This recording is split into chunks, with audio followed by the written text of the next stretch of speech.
누가복음을 읽을 때 팁을 하나 드렸던 거 혹시 기억하십니까? 우선 에피소드가 하나 등장하면 이 에피소드가 예수님과 누구와의 관계 가운데서 일어나고 있는 에피소드인지를 좀 살펴보라고 말씀드렸는데, 오늘 이 15장이 펼쳐지고 있는 이 배경적 상황 가운데서 누구와 예수님이 이야기하고 계시는 건지가 좀 선명하게 드러나죠. 3절을 보시면 뭐라고 되어 있습니까? 이 3절에서는 서기관과 바리새인들이 등장을 하세요. 그러니까 3절을 보면 예수님께서 그들에게 이 비유로 말씀하신다고 써 있어요. 그러니까 그들에게. 그럼 이 그들이 누군가를 알려면 그 앞절로 넘어가게 되면 2절이죠. 2절로 넘어가면 그들이 바로 서기관과 바리새인이라고 하는 것을 알 수가 있고, 이 서기관과 바리새인들에게 비유로 말씀하신 내용이 15장을 가득 채우고 있는 거가 되는 거예요. 근데 이 상황적 설명을 하신 이유가 있을 거예요. 그냥 하신 게 아니라 서기관과 바리새인들에게 비유로 말씀하셨다라고 하는 것을 분명히 기록하고 있는 이유가 있겠죠. 그거를 이제 먼저 짚어봐야 되는데, 서기관과 바리새인, 서기관과 바리새인 좀 익숙하십니까? 우리 시대에 존재하고 있는 어떤 우리 사회에 존재하죠. 서기관은 공무원도 무슨 서기관을 부르잖아요. 그러니까 그것과는 완전히 다른 의미이니까 이 성경에서 얘기하고 있는 바리새인과 서기관이라고 하는 개념을 먼저 정리할 필요가 있는데, 바리새인은 잘 아시겠지만 요즘으로 따지게 되면 중산층이라고 좀 생각하시면 될 것 같아요. 그러니까 주류를 이루고 있었던 어떤 그 시대의 사람들의 그룹이었고요.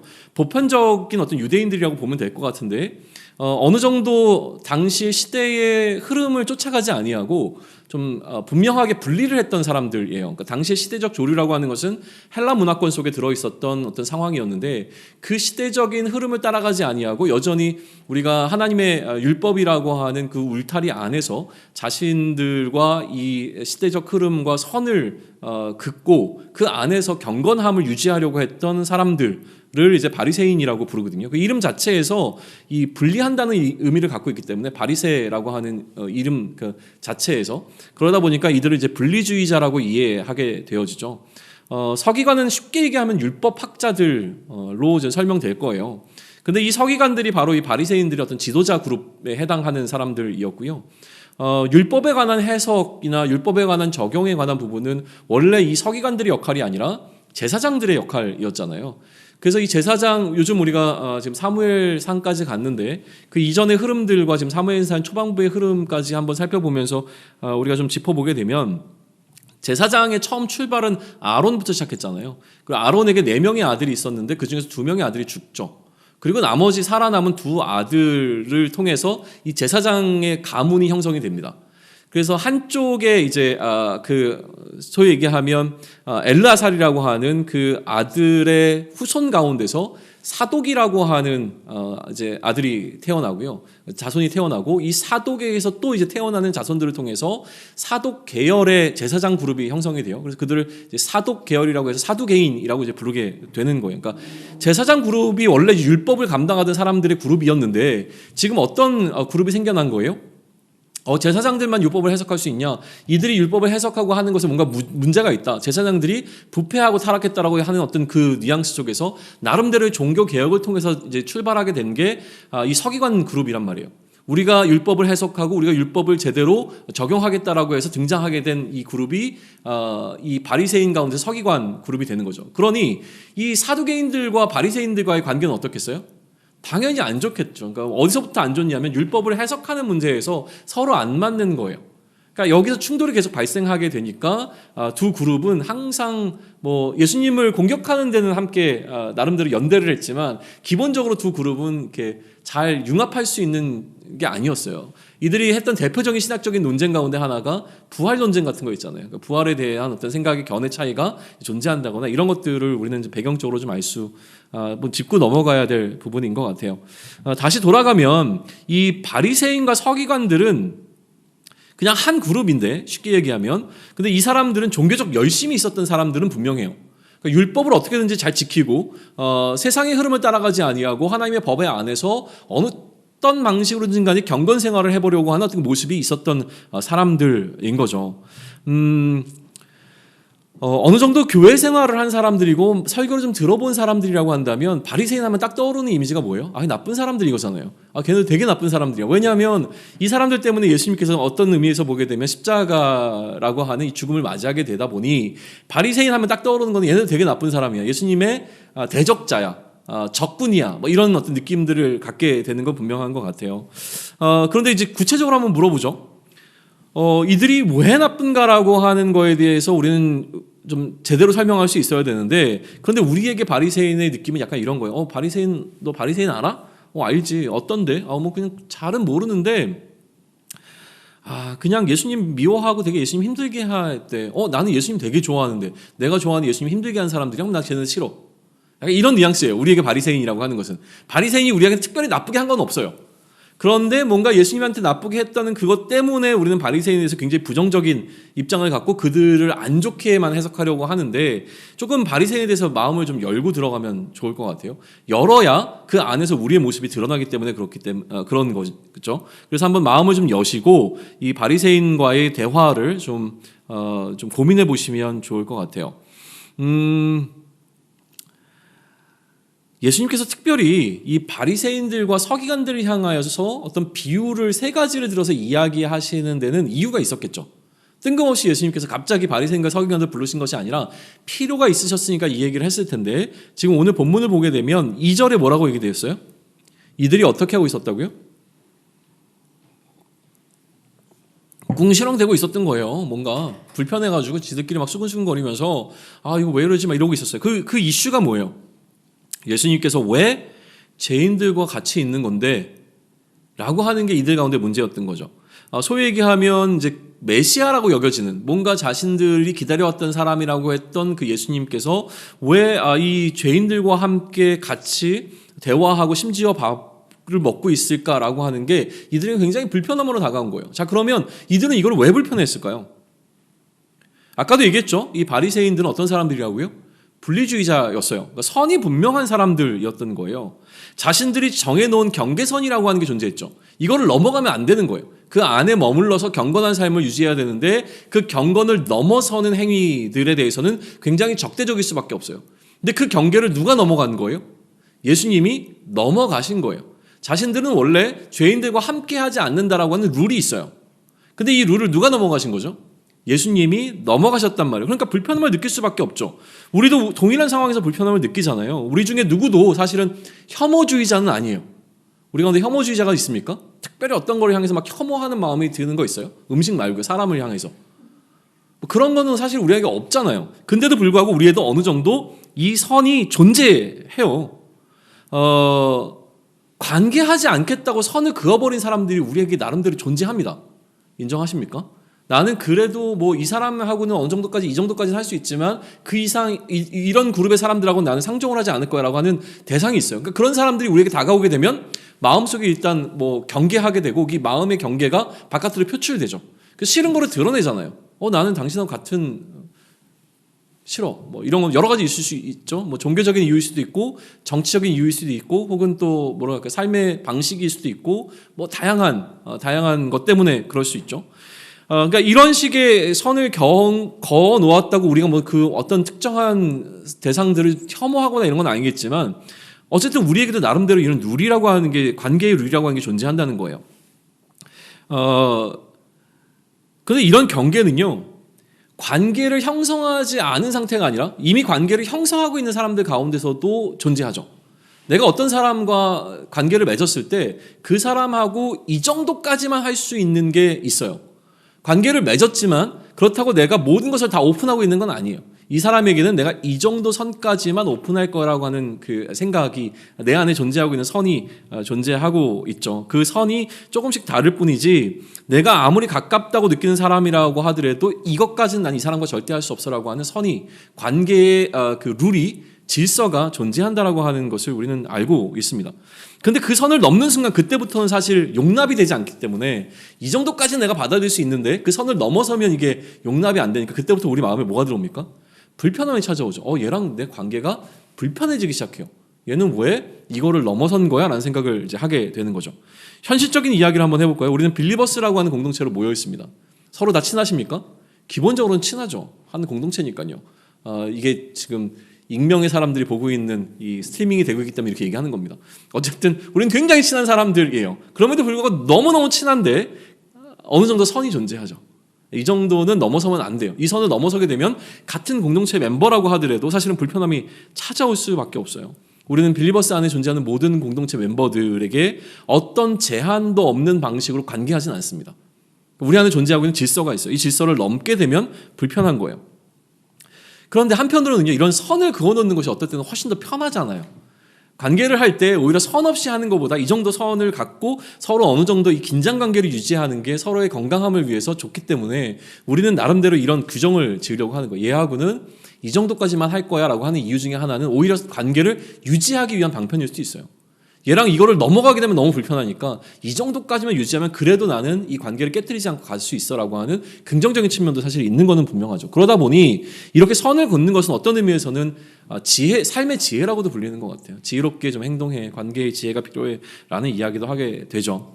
근데 어쨌든 간에 이 선은 내가 정한 룰이거나 내가 따르는 룰이에요. 그렇게 이것은 질서라고 불리게 되고요. 이것을 따를 때 우리는 뭐라고 얘기합니까? 질서 있다라고 말하는 거예요. 우리에겐 질서가 존재하고 그 질서를 따를 때 참 질서 있다, 질서 정연하다라고 이야기를 하는 거죠. 그런데 오늘 예수님은 바리새인들이 세운 이 질서를 어떻게 하신 거예요? 무너뜨린 거예요. 그들이 갖고 있었던 질서를 무너뜨리고 나니까 어떤 방식으로요? 죄인들과 함께 대화하거나 식사하지 않는다라고 하는 그들의 교제의 원칙이, 그 룰이, 질서가 존재했는데 이거를 따르지 않는 거죠. 그러니까 바리새인들은 무조건 나쁜 사람들이 아니란 말이에요. 그 시대에 가장 평범한 사고를 가지고 있었던 사람들로 보는 것이 저는 좋다고 생각을 해요. 거기다가 어떤 사람들이었어요? 하나님을 향한 종교적 열심이 있었던 사람들이에요. 하나님 앞에서 좀 의롭게 살아보고자 애썼던 사람들이니까 무조건 비난할 게 아니라는 거예요. 세상의 질서를 따르지 않기 위해서 노력한 사람들이잖아요. 자, 우리가 맨날 모여서 무슨 얘기해요? 그리스도의 질서를 따르고 세상의 질서를 따르지 말자라고 계속 얘기하잖아요. 당시에 그 세상의 질서의 대표적인 어떤 지혜로 여겨졌던 헬라의 어떤 질서를 따르지 아니하고 여전히 하나님의 법인 율법 아래서 그들의 경건을 유지하려고 했던 이 바리새인들의 모습을 우리는 무조건 비난할 수는 없다는 거예요. 오히려 이들에게 배워야 할 것이 많을지도 모르죠. 세상의 질서를 따르지 않게 노력하는 정말 경건을 위해서 유지하기 위해서 애썼던 이 바리새인들이 그 과정 가운데 세운 질서가 있었는데 이것을 예수님께서 넘어서시고 무너뜨리고 따르지 않았다라고 하는 거예요. 결국 두 질서가 충돌하게 된 것이죠. 무슨 질서와 무슨 질서죠? 바리새인들의 질서와 예수님의 질서가 충돌한 상황을 우리는 보게 됩니다. 그러니까 이제 오늘 우리는 두 가지를 고민해야 되는 거예요. 첫째는 예수님이 왜 바리새인들의 질서를 따르지 않았지? 라고 하는 질문이에요. 예수님도 바리새인들의 질서를 따르실 수 있었는데 왜 따르지 않으셨을까라고 하는 질문 하나 던져야 되고, 또 하나는 그러면 우리는 예수님의 질서를 불편해하는 바리새인과는 달리 이 예수님의 질서를 기꺼이 따를 수 있을까에 대해서 한번 질문을 던져봐야 돼요.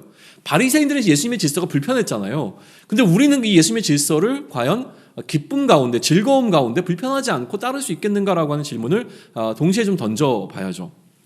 이게 좀 서론적 얘기지만 굉장히 중요한 이야기였습니다.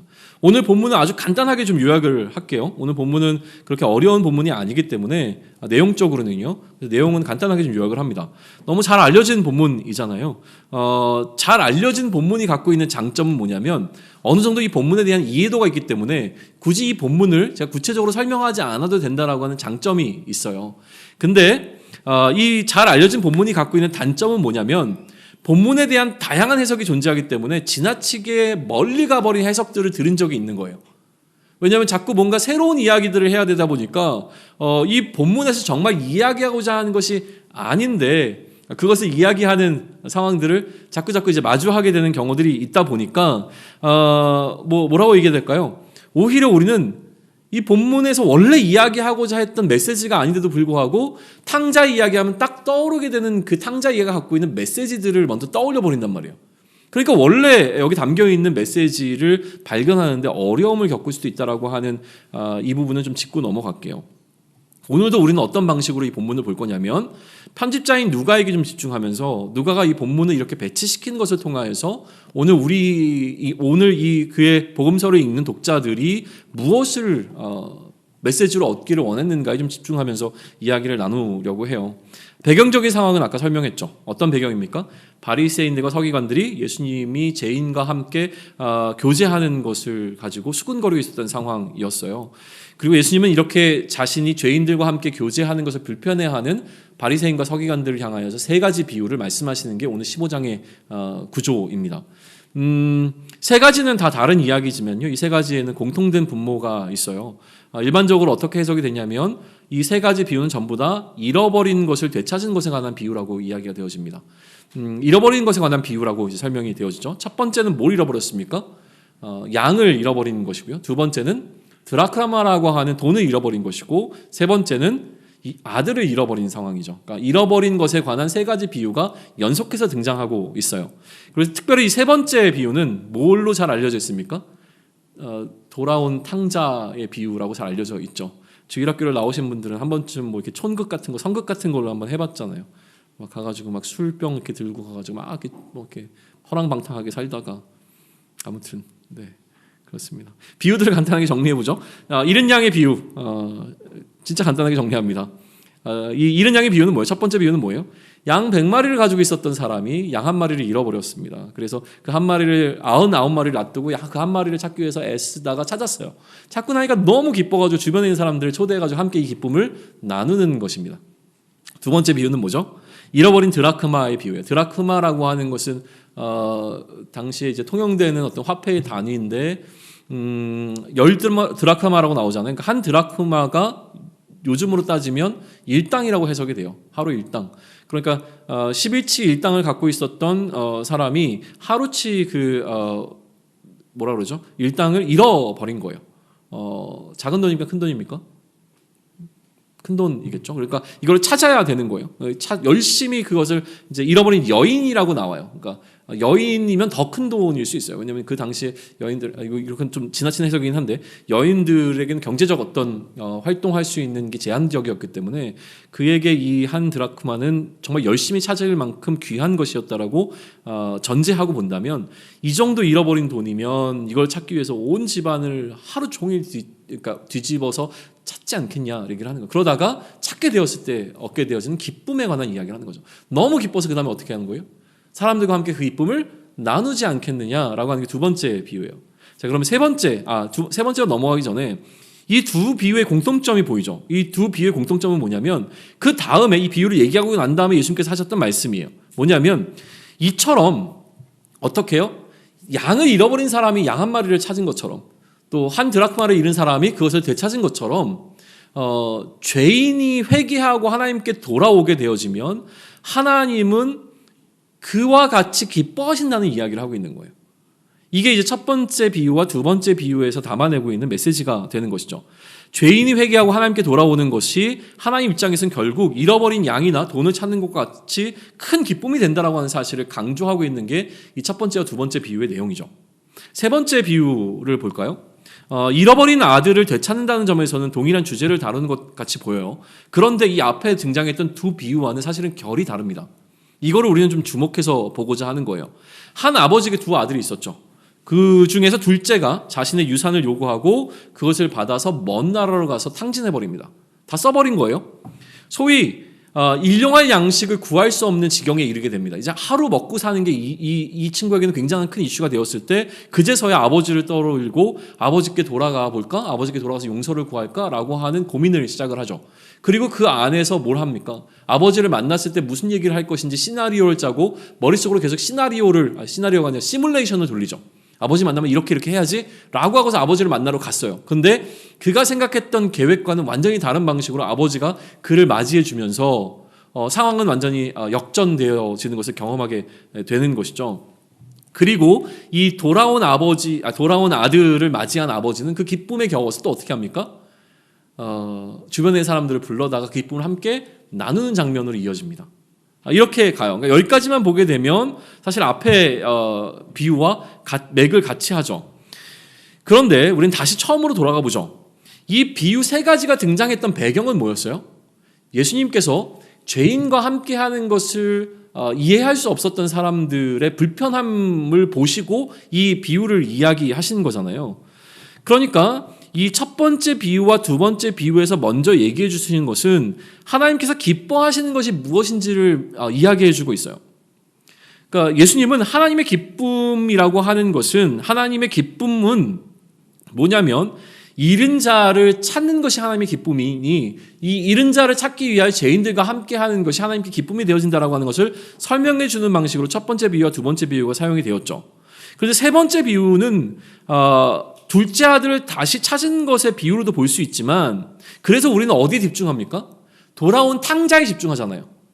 그래서 우리도 이 탕자처럼, 그죠? 탕자처럼 아버지께 돌아가면 아버지가 버선발로, 이런 얘기 많이 들었잖아요. 버선발로 뛰어나와 그 아들을 맞이해 줄 것이다라고 하는 이미지가 우리에게는 가득 차 있는 비유란 말이에요. 그런데 이 비유를 자세히 살펴보게 되어지면 이 비유의 핵심은 어디에 있냐면, 돌아온 동생이 아니라 그 돌아온 동생을 받아들일 수 없는 형에게 포커스가 맞춰져 있다는 생각을 하게 되어집니다. 그게 맞다고 생각을 해요, 저는. 결국 이 세 번째 비유는 둘째 아들이 주인공이 아니라요. 누가 주인공이냐면 큰 아들이 주인공이에요. 목사님 그냥 둘째 아들도 주인공하고 첫째 아들도 주인공 하시죠. 근데 괜찮아요. 굳이 누가 주인공이다라고 명확하게 하는 건 아니에요. 그러나 우리는 너무 지나치게 둘째 아들에게 집중을 해왔기 때문에 제가 또 지나치게 첫째 아들에게 주목하면서 이야기를 하려고 하는 거예요. 이 세 번째 비유의 주인공을 둘째 아들로부터 큰 아들로 바꾸고 난 다음에 이 세 번째 비유를 한번 살펴보시게 되면 15장의 전체의 내용이 아마 우리에게 들어오게 될 겁니다. 맏아들이었던 이 큰 아들이 둘째 아들이 돌아와서 아버지가 기뻐하면서 잔치를 벌였던 그 상황 가운데 어떻게 반응을 합니까? 25절로부터 27절까지인데요. 우리 같이 한번 아니죠. 25절로부터 27절이 아니에요. 28절이 그 반응이에요. 25절부터 27절은 이제 물어본 거죠. 물어봤고 거기에 대해서 설명을 듣고 나서 아들은 어떻게 리액션합니까? 화가 났어요. 분노하기 시작한 거죠. 28절 보세요. 그가 노하여, 그 다음에 어떻게 했습니까? 나 안 들어갈래. 와, 진짜야? 대박. 나 저기 안 들어갈 건데? 완전히 마음이 상한 거예요. 그러니까 아버지가 어떻게 합니까? 나와서 아들을 권해요. 뭐라고요? 야, 같이 들어가자. 네 동생 왔어. 이 상황이잖아요. 그 상황까지는 되시죠? 근데 그러고 나니까 이 맏아들이 아버지한테 그의 마음에 담아뒀던 서운함을 폭발하는 장면이 그 다음 장면이에요. 29절과 30절이죠. 뭐라고 이야기하는지 한번 같이 좀 읽을까요? 29절과 30절 우리 같이 있습니다. 아버지께 대답하여 이르되 내가 여러 해 아버지를 섬겨 명을 어김이 없거늘 내게는 염소 새끼라도 주어 나와 내 벗으로 즐기게 하신 일이 없더니 아버지의 살림을 창녀들과 함께 삼켜버린 이 아들이 돌아오매 이를 위하여 살찐 송아지를 잡으셨나이다. 와, 서운함이 묻어나요? 그리고 나서 아버지의 설명이 31절과 32절에 이제 등장하는 것이죠. 왜 내가 이렇게 기뻐하는가에 대한 것을 이 큰아들이 알아들을 수 있을 정도로 설명을 해주시는데, 그리고 난 다음에 큰아들이 알아들었는지에 관한 내용은 기록되어 있지 않아요. 거기까지예요. 거기까지 딱 끝나요. 자, 잃어버리는 아들을 찾은 아버지의 기쁨을 이해할 수 없었던 큰아들에 관한 이야기로 이 세 번째 비유를 한번 살펴보시게 되면, 그러면 이것은 무엇을 의미하는 거겠어요? 이 큰아들이 누구를 가리키고 있는 거겠냐는 거예요. 결국은 지금 첫 번째 비유와 두 번째 비유에서 하나님이 기뻐하시는 기쁨에 관한 이야기를 했어요. 하나님이 기뻐하시는 건 뭐라고요? 죄인이 회개하고 돌아오는 것이 하나님께 큰 기쁨이 되어진다라고는 이야기를 했어요. 그리고 세 번째 비유에서 무슨 얘기를 합니까? 그 기쁨에 참여할 수 없었던 큰아들에 관한 이야기를 해요. 이 분명한 타겟 설교죠. 누구를 향해서요? 지금 예수님께서 죄인과 함께하고 있는 이 상황을 기뻐하지 못하고 있는 사람들을 향해서 너희들이 바로 이 맏아들과 같은 존재라고 얘기를 하시는 거잖아요. 그럼 이 배경 속에서 지금 기뻐하지 못하고 있던 사람들은 누굽니까? 바리새인과 서기관들이잖아요. 그러니까 바리새인과 서기관들을 향해서 예수님께서는 너희가 바로 이 맏아들과 같은 태도를 보이고 있다라고 하는 것을 이야기해 주시는 상황인 거죠. 와, 이 바리새인들은요, 그냥 기본적으로는 좋게 이야기를 했죠. 좋게 이야기했지만 조금은 이제 좀 안 좋은 상황으로 이야기를 한번 해보시죠. 7절로 올라가 보세요. 7절 제가 읽겠습니다. 다시 보시죠. 내가 너희에게 이르노니 이와 같이 죄인 한 사람이 회개하면 하늘에서는 회개할 것 없는 의인 99으로 말미암아 기뻐하는 것보다 더하리라. 자, 여기서 등장하고 있는 의인이라고 하는 표현에 한번 주목해 보세요. 그럼 지금 바리새인들은 예수님께서 왜 죄인들과 함께 하시는 건데 이것 때문에 나 되게 불편한데라고 얘기를 했을 때 거기에 깔려 있는 전제는 뭡니까? 자신들은 의인이라고 하는 전제가 깔려 있어요. 이거죠. 요즘 이제 SNS를 보면 저도 사실은 제가 마음이 좀 정돈이 안 돼서 요즘 이제 SNS를 잘 안 하는데 SNS를 이제 관망하고 있는데 보다 보면 뭔가 지적질하는 사람들이 꽤 생각보다 많아요. 그러니까 어떤 문제 이슈에 대해서 뭔가 그것을 이제 고발하거나 아니면 문제 의식을 일으키기 위해서 이야기를 하죠. 그런데 그 사람들이 얘기하고 있는 어떤 비판들 중에서 굉장히 건강하고 좋은 것도 굉장히 많습니다. 그런데 어떤 비판들을 보게 되면 마음이 되게 불편할 때가 있어요. 그러니까 정말 어떤 이것이 건강함을 추구하기 위해서 비판하는 것이 아니라 그 말의 이면에는 나는 그렇지 않아라고 하는 자기 자신을 드러내고자 하는 어떤 이 자랑이 좀 담겨 있는 느낌들을 받게 되는 경우가 있는 거예요. 쟤들에 대한 잘못을 지적하면서 나도 똑같이 연약하니까 사실은 우리가 이 부분에서 계속 경계하고 뭐라 그럴까요? 주의해야 될 거야라고 하는 뉘앙스를 이야기하는 게 아니라 쟤네들 왜 저래라고 해버리는 이야기가 훨씬 더 많다는 느낌을 받아요. 그럼 되게 아파요. 쟤네들 왜 저라고 했을 때는 무슨 얘기입니까? 나는 달라 뭐 이런 거예요. 쟤네들 왜 저래라고 했을 때는 나는 저들과 달라. 저들은 잘못됐고 나는 옳다라고 하는 이야기를 좀 하고 있는 건데 지금 약간 그런 뉘앙스라고 하는 거예요. 그냥 내가 저들과 다르다라고 하는 그 의도가 여기에 담겨 있지 않다라고 말할 수 있을까라는 생각을 하게 되는 거죠. 그러니까 99마리의 양들이 그렇게 생각을 하고 있는 상황인 거죠. 양이 아니라 99의 이 의인들이라고 하는 여기에 등장하고 있는 사람들이 바로 바리새인 그룹이라고 얘기할 수 있는 거죠.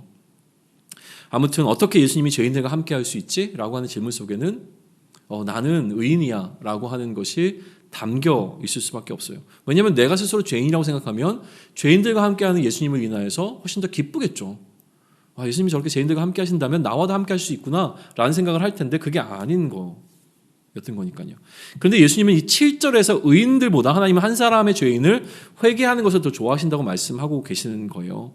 그러니까 이것은요 단순히 어떤 바리새인들이 지키고 있었던 질서를 뛰어넘는, 그러니까 경계를 넘어서는 것을 의미하는 것이 아니라 오히려 이들의 자존심을 상하게 하는 도발과 같은 내용인 거죠.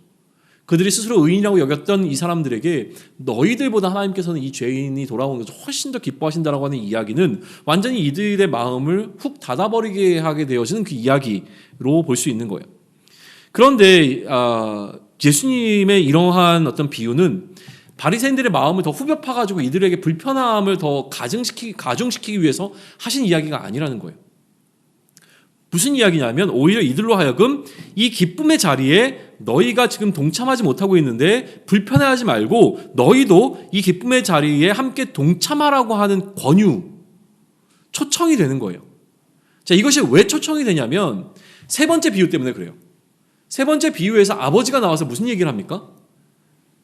이 기쁨의 잔치 자리 가운데 참여하지 못하고 있는 큰아들을 향해서 아버지가 권해요.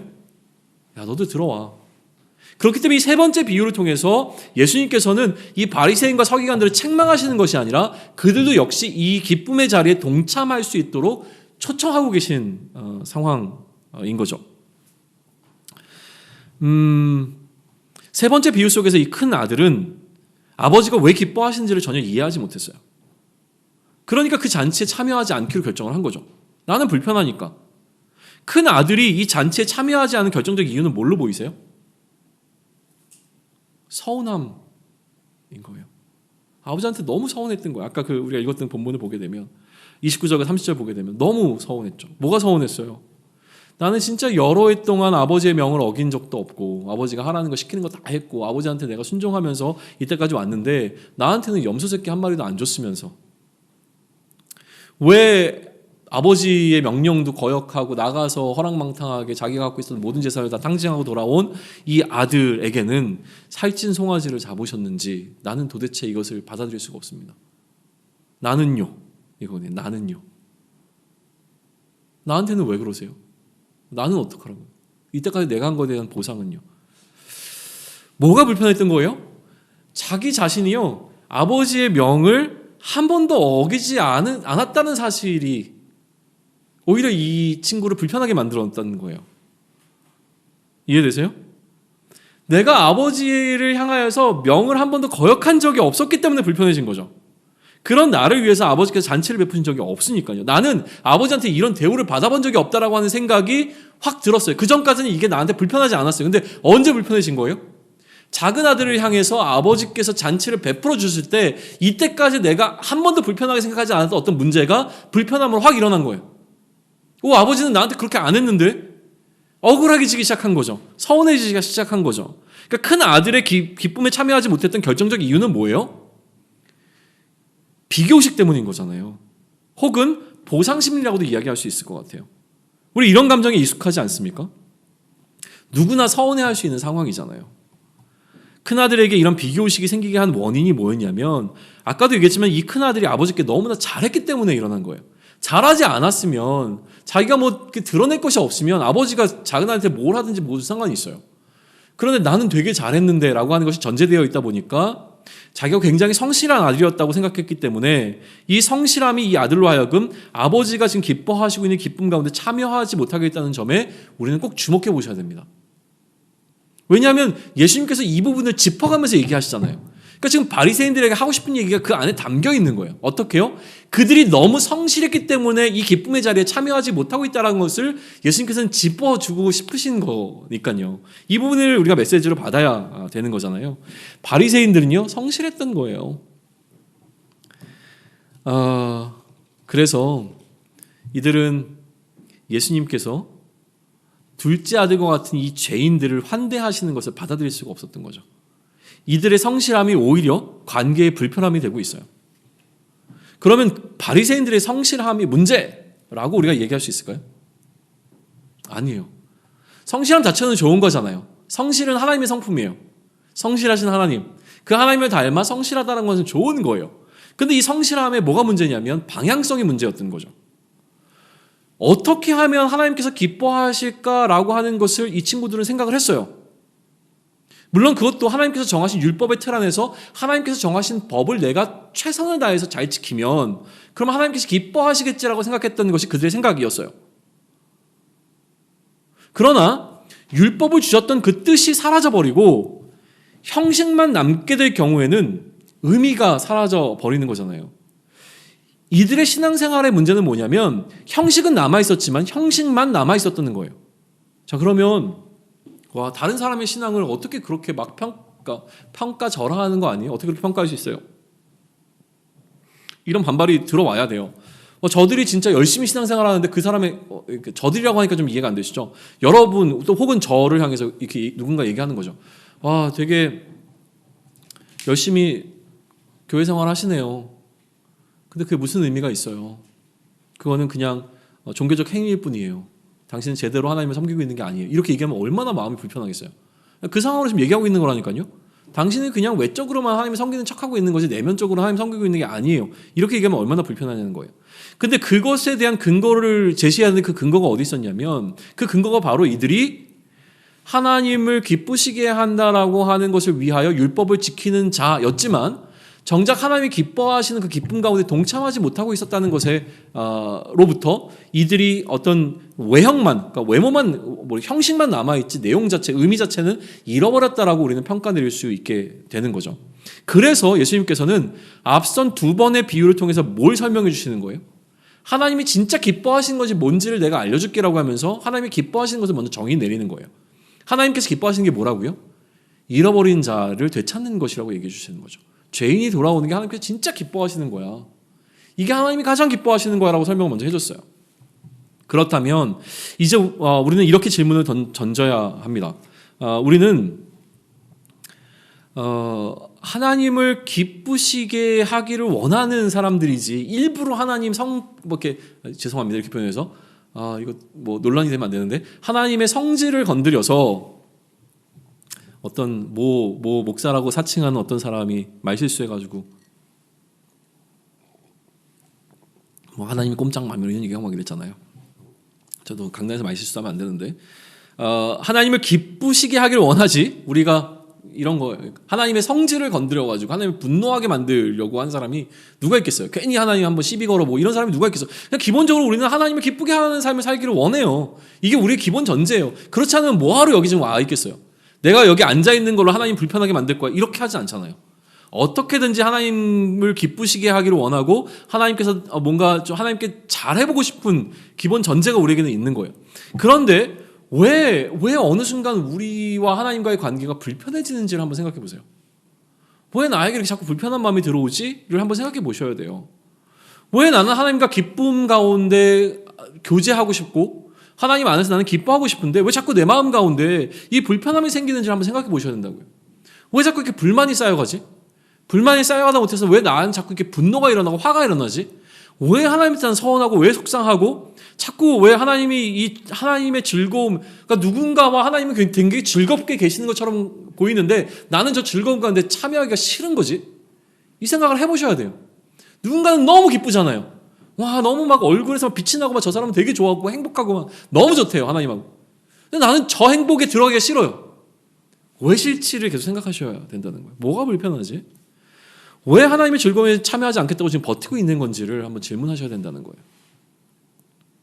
오늘은 그것 가운데 그 여러 이유 중에 하나가 바로 서운함일 거라고 우리에게 알려주고 있습니다. 내가 하나님 향해서 이렇게 했는데 하나님께서 알아주지 않는 서운함. 그리고 내 기준이에요. 내 기준. 내 기준에서 아버지는 이렇게 하면 안 되시는 아버지예요. 아버지가 나한테 이렇게 하시면 안 되죠. 내가 아버지한테 어떻게 했는데. 그 마음이 우리 가운데 존재하고 있다는 사실을 좀 돌아보실 필요가 있습니다. 우리는 지금 그리스도의 질서라고 하는 키워드로 함께 누가복음을 고민해가고 있잖아요. 그런데 그리스도의 질서의 상대적인 개념으로는 무슨 이야기를 했습니까? 무슨 질서? 세상의 질서를 자꾸 얘기했어요. 근데 오늘은요, 이 세상의 질서에 관한 이야기가 아니에요. 여기다 우리는 질서 한 가지를 더 추가시켜야 되는데 그것은 세상의 질서가 아니라 내가 세운 질서라고 하는 개념을 하나 더 추가하셔야 됩니다. 자, 하나님의 질서가 여기 존재하고요. 반대편에 뭐가 있습니까? 세상의 질서가 있어요. 근데 그 중간에 애매하게 무슨 질서가 있냐면 내가 세운 질서가 있어요. 이 내가 세운 질서는 어떤 질서냐면요. 그러니까 이게 바라보는 지향점은 하나님의 질서를 향해 있어요. 그래서 하나님을 향해서 하나님이 원하시는 것을 하려고 해요. 근데 결과는 어떻게 나오냐면 세상의 질서 쪽으로 결과가 나와요. 되게 이상한 거죠. 제가 어제 읽은 책에서 이 미숙한 그리스도인이라고 하는 표현이 그러니까 미숙하다라고 하는 표현이 여러 번 등장을 해요. 그러니까 성숙해져야 되는데 성숙하지 않고 미숙한 자에게 나타나는 어떤 현상인데 마찬가지로 미숙한 그리스도인으로 살아가기를 원하지만 미숙하기 때문에 나타나는 현상 가운데 하나가 이런 현상일 수 있는 거죠. 왜 그러냐면 이렇게 하면 하나님이 기뻐하실 거라고 막 열심을 내요. 와, 내가 이렇게 하면 하나님이 진짜 기뻐하실 거야. 그래서 그 과정이 힘들지 않고 즐거워요. 내가 막 죄송합니다. 새벽 예배를 이번 주는 빠지지 않고 드릴 거야. 근데 막 새벽 예배를 나와요. 얼마나 힘들어요. 막 저녁에 늦게까지 야근하고 집에 들어가서 막 제대로 쉬지 못하고 아침에 막 불시시하게 일어나가지고 막 하루 종일 너무 피곤해. 스트레스 아침에. 그리고 새벽 예배를 드리고 나면 하루가 다 피곤해요. 그런데 내가 이번 한 주는 하나님 새벽 예배를 드리는 것을 하나님이 기쁘시게 해드릴 거야. 이 하나님의 기쁨이라고 하는 게 있으면 나도 사실은 이 시간을 보내는 게 그렇게 힘들지 않아요. 근데 그러다가 어느 순간 한 목요일쯤 돼서 지치기 시작합니다. 내가 왜 이러고 있지? 이 생각이 들어요. 즐거움이 사라지고 어느 순간 마음에 불평과 불만이 오고 또 어떨 때는 화가 차오르기 시작하죠. 왜냐하면 이 새벽 예배를 드리면서 하나님을 기쁘시게 한다라고 하는 전제 속에 내가 무언가 하나님이 이렇게 기쁘시게 하면 하나님께서 나에게 뭔가 보상을 해주실 거라고 하는 기대감이 있었기 때문이죠. 근데 이 보상이 들어오지 않고 내 삶은 점점 더 어려워지고 있는 것처럼 느껴지면 하나님 나한테 이러시면 안 되는 거 아니에요? 내가 새벽 예배 벌써 목요일까지 지금 했는데 하나님 이렇게 하시면 안 되는 거잖아요. 그러니까 이렇게 극단적으로 얘기할 건 아니지만 이런 마음이 우리에게 들어온다는 거예요. 단순히 새벽 예배를 얘기하는 게 아니죠. 우리의 삶을 통해서 하나님을 향해서 우리가 뭔가 열심을 내고 해왔는데 그렇게 하면 하나님을 기쁘시게 할 줄로 우리는 알았죠. 하나님이 기뻐하시면 어떻게 하는 거예요? 기쁘시니까 나를 위해서 잔치를 벌여주셔야죠. 리워드를 해주셔야죠. 나에게요. 보상을 해주셔야 된다는 생각을 하고 있는데 이 보상이 안 오고 자꾸 나한테 어려움만 찾아오게 되면 무슨 생각이 들어요? 서운하고 섭섭해요. 나한테는 이렇게 안 해주시고 다른 쟤한테만 뭔가 해주시게 되면 이 비교 때문에 너무 힘든 거예요. 왜 쟤는 사랑하시는데 나는 사랑 안 해주시는 거야? 쟤는 나보다 딱히 뭔가 더 잘하는 것 같지도 않은데? 쟤는 훨씬 더 나보다 개차반으로 살고 있는 것 같은데 왜 쟤만 사랑하시고 나는 사랑하지 않는 거야? 이런 마음이 들어오게 되죠. 그러면 우리는 하나님을 기쁘시게 한다고 말은 했지만 실제로는 그 행위를 통해서 하나님을 기쁘시게 하는 것이 아니라 내 기쁨을 채워가고 있던 거예요. 하나님을 기쁘시게 한다고 말은 했어요. 그러나 그 행위를 통해서 하나님을 기쁘시게 한다고 말은 했지만 실제로는 내 기쁨을 채워가고 있었던 것이죠. 내 즐거움에 하나님을 참여시킨 겁니다. 이거 꼭 기억하셔야 됩니다. 내가 하고 있는 신앙의 행위가 하나님을 기쁘시게 하는 것이 아니라 내 기쁨 가운데 하나님을 참여시키는 행위가 되어서는 안 된다는 거예요. 내가 즐거움을 위해서 여행을 가고 내가 즐거움을 위해서 맛있는 음식을 먹고 내가 즐거움을 위해서 영화를 보고 때로는 내가 즐거움을 위해서 일을 하듯이 나의 즐거움을 위해서 하나님을 향한 열심을 내고 그 하나님을 나의 즐거움 가운데로 끌고 들어와 나의 즐거움을 채우는 어떤 도구로 하나님을 사용해서는 안 된다라고 하는 것이죠. 우리는 어떤 의미에서 보게 되면 나의 신앙적 열심이라고 하는 것이 나의 삶을 충족시키는 어떤 종교적 행위를 하고 있었던 것으로도 돌아볼 수 있어야 합니다. 이거는 하나님을 우상이라고 불리는 거짓 신들의 수준으로 낮춰버리는 행위인 거예요. 왜냐하면 기본적으로 한번 생각해 보세요. 우리가 열심히 이 맑은 물을 떠놓고 정화수를 떠놓고 100일 동안 기도하면 하나님께서 나를 좋은 대학에 보내주실 거야. 내 자녀를 좋은 대학에 보내주실 거야. 이런 생각을 한다고 한번 쳐보죠. 그러면 어떻게 하는 거예요? 내가 이처럼 열심히 무언가를 하면 천지신명이 그것을 기뻐해서 뭘 해주는 거죠? 내가 원하는 것을 채워주는 방식으로 이 신을 이용하는 거잖아요. 근데 우리가 신앙에 열심을 갖고 있다라고 하는 것, 혹은 지금 바리새인들이 보였던 신앙적 열심이라는 것을 그렇게까지 폄하할 수 있는지 모르겠지만 어쨌든 우리는 우리의 열심 가운데 이러한 가능성이 있다라고 하는 것을 우리는 한번 인정하고 나의 신앙을 찬찬히 돌아볼 필요가 있다라는 생각을 하게 되어진다는 거예요. 그래서 하나님을 기쁘시게 한다는 자들에게 예수님을 말씀하시는 거죠. 야, 너는 하나님께서 뭘 기뻐하시는지 진짜 알고 있어? 하나님의 기쁨을 위하여라고 이야기하지만 하나님께서 정말 뭘 기뻐하시는지를 알아야지. 나 하나님을 기쁘시게 할 거라고 하는데 하나님이 뭘 기뻐하시는지 알아야 기쁘시게 하죠. 제 생일입니다. 오늘이 생일인 건 아니고요. 그냥 오늘이 생일이라고 한번 해보죠. 생일 선물을 통해서 저를 기쁘게 하고 싶으세요. 근데 제가 뭘 좋아하는지를 알아야 선물을 주시죠. 저한테 전혀 제가 너무 싫어하고 또 집에 한 수십 개쯤 갖고 있는 어떤 것을 갖다 주면 제가 기뻐하겠습니까? 그러니까 내가 뭘 기뻐하는지를 알아야 기쁨을 드릴 수 있는 거죠. 하나님께서 뭘 기뻐하시는지를 알아야 하니까 지금 얘기해 주시는 거예요. 너 하나님이 뭘 기뻐하시는지 진짜 알고 있어? 하나님이 정말 기뻐하시는 건 뭐냐면 이라고 하면서 첫 번째 비유와 두 번째 비유가 흘러갔습니다. 세 번째 비유도 그렇게 흘러가는 줄 알았어요. 그런데 세 번째 비유를 마무리하면서 무슨 얘기를 합니까? 근데 더 중요한 건 말이지, 그 기쁨에 참여하는 자가 되는 게 정말 중요한 거예요. 이 얘기를 하는 거죠. 그 기쁨에 참여하는 자가 되라고요. 그러니까 두 가지로 이제 적용이 가능한 거예요. 첫 번째는 뭐냐면 우선 내가 하나님부터 떠나 있는 자라고 한다면 빨리 하나님께 돌아오게 되어지면 내가 돌아옴을 통해서 하나님의 기쁨이 될 수 있죠. 내가 하나님께 돌아오시면 하나님께서 기뻐하시며 막 찬양도 있잖아요. 막 춤추시고 막 너무 즐거워하실 거라고 하는 것을 우리는 기대할 수 있죠. 나 하나가 돌아오는 게 하늘의 기쁨이 되어지는 이 상황. 와, 어마어마한 거죠. 혹은 나는 이미 돌아온 자라고 한다면 내가 돌아왔을 때 하나님이 얼마나 기뻐하셨을까를 한번 생각해 보는 것으로 그 기쁨이라고 하는 주제를 다시 한번 우리 돌아볼 수 있어야 돼요. 두 번째는 뭡니까? 그리고 그 이후에는 이제 그 하나님의 기쁨에 동참하는 자가 되어야 돼요. 지속적으로 하나님께서 기뻐하시는 그 기쁨 가운데 우리는 동참하는 자가 되어야 되는데 열심히 신앙생활을 하지만 이 하나님의 기쁨에 참여하지 못하는 큰아들과 같은 오류가 우리에게 있다면 정말 안타까운 일이라고 하는 사실을 오늘 본문은 우리에게 얘기해주고 있는 거잖아요. 그러면 이러한 하나님의 기쁨에 참여하기 위해서 우리가 해야 될 것은 무엇이냐 거죠. 어떻게 하면 되죠? 큰아들의 오류는 뭐였어요? 그의 시선이 아버지에게 흘러간 것이 아니라 자기에게 머물러 있었죠. 나는요. 나는요. 나한테는 왜 이래요? 나한테도 좀 뭔가 줘야죠. 염소 새끼라도 좀 줬어야죠. 나는요. 우리의 시선이 나에게서 벗어나지 못하면 우리는 하나님의 기쁨에 동참할 수가 없습니다. 왜냐면 자꾸 서운하잖아요. 하나님께서 나 쟤 때문에 너무 기뻐. 그래서 내가 잔치를 벌일 거야 얘기하면 뭐라고 얘기해요? 하나님 나는요. 나는 거기는 안 갈래요. 가면 내 마음 너무 불편해서 난 안 갈래요. 차라리 안 가는 게 나아요. 어느 순간 우리의 기쁨을 빼앗깁니다. 나에게만 집중해 있으면 하나님과 함께 누려야 되는 그 기쁨을 빼앗기게 되어집니다. 어느 순간 즐겁지 않기 시작합니다. 내 기쁨을 채우기 위해서 하나님을 사용하는 것이 아니라 하나님의 기쁨에 참여함으로써 영원히 사라지지 않는 기쁨을 누릴 수 있으면 좋겠습니다. 여기로의 초대인 거예요. 마지막으로 하나만 더 그러면 어떻게 기뻐하는 자가 될 것이냐라는 질문이 들어오죠. 지금까지 막 우리가 얘기를 한참 했잖아요. 그러니까 이제 이쯤 이제 이야기를 하게 되면 이제 설교를 이제 마무리를 해야 되니까 적용을 해야 되죠.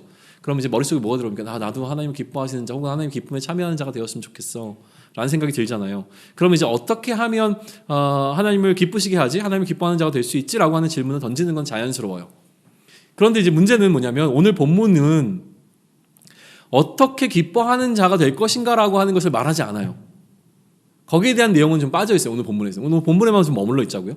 물론 어떻게 하나님의 기쁨이 될 것인가라고 하는 것에 관해서 성경에서는 여러 가지 이야기를 하고 있습니다. 근데 그 이야기를 하고자 하는 게 아니에요. 오늘 본문에만 머물러 있자면 오늘 본문은 어떻게 하나님의 기쁨 가운데 참여하는 자가 될 것인가에 관한 이야기를 하지 않아요. 목자의 기쁨에 참여했던 사람들은 어떻게 참여했습니까?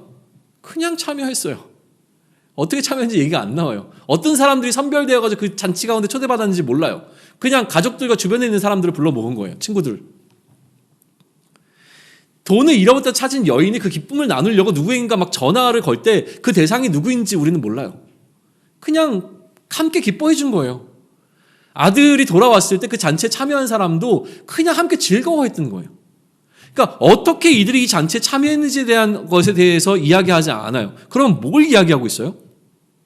어떤 조건으로 이들이 이 기쁨의 자리에 선별되었는가를 말하고자 하는 것이 아니라 오늘 본문이 주목하고 있는 사람들은 이 기쁨에 참여하지 못하고 있는 자들이에요. 그래서 무슨 이야기를 해주냐면 왜 이 기쁨에 참여하지 못했는가를 설명해 주는 거죠. 무엇이 이들로 하여금 하나님의 기쁨에 참여하지 못하도록 막았는가를 설명해 주고 있는 본문이라는 거예요. 그러니까 우리도 여기에 집중해 보면 좋겠습니다. 내가 어떻게 하나님을 기쁘게 할 것인가는 다음에 기회가 있으면 고민하고 지금 이 본문 안에서 우리가 메시지를 받고 고민해야 되는 것을 좀 이렇게 뭐라 그러죠? 집중해서 이야기를 하자면 내가 무엇 때문에 하나님의 기쁨에 참여하지 못하고 있는지를 좀 발견하는 시간을 가지셔야 됩니다.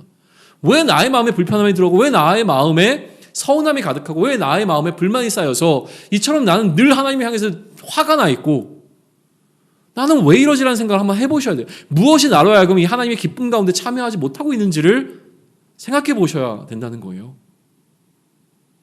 그리고 그 문제를 발견하고 그 문제를 해결함으로 말미암아 하나님의 기쁨에 참여할 수 있기를 바랍니다. 40일의 영적 자람의 이 기간 동안 하나님을 위한 신앙적 행위들을 통해서 나의 기쁨을 채우고 만족감을 누릴 수 있을 거예요. 와, 40일 동안 내가 하루도 빼놓지 않고 말씀을 묵상했어. 야, 40일 동안 내가 하루도 빼놓지 않고 하나님께 기도했어. 40일 동안 내가 하루도 빼놓지 않고 찬양을 들으면서 나의 마음을 하나님께로 집중했어. 막 이런 걸 통해서 사실은 무언가 만족감을 누릴 수 있을 겁니다. 그러나 나의 기쁨을 채우고 내가 만족을 누리는 수준이 아니라 이 40일의 기간을 통해서 우리가 하나님의 기쁨에 참여하는 자로 자라갈 수 있기를 축원합니다. 이 일을 위해서 해야 될 것은 무엇이냐면 나로 하여금 하나님의 기쁨에 참여하지 못하게 막는 것이 무엇인지를 속히 발견하고 그것을 나에게서 제거하는 것이 필요하다는 것이죠. 그것을 가능하게 하는 그 시간이 오늘이었으면 좋겠고요. 또 우리에게 주어진 이 시간들이었으면 좋겠습니다. 그 시간을 잘 보내서 우리 모두가 하나님의 기쁨에 참여하는 자가 되기를 축원합니다. 축원합니다. 아멘.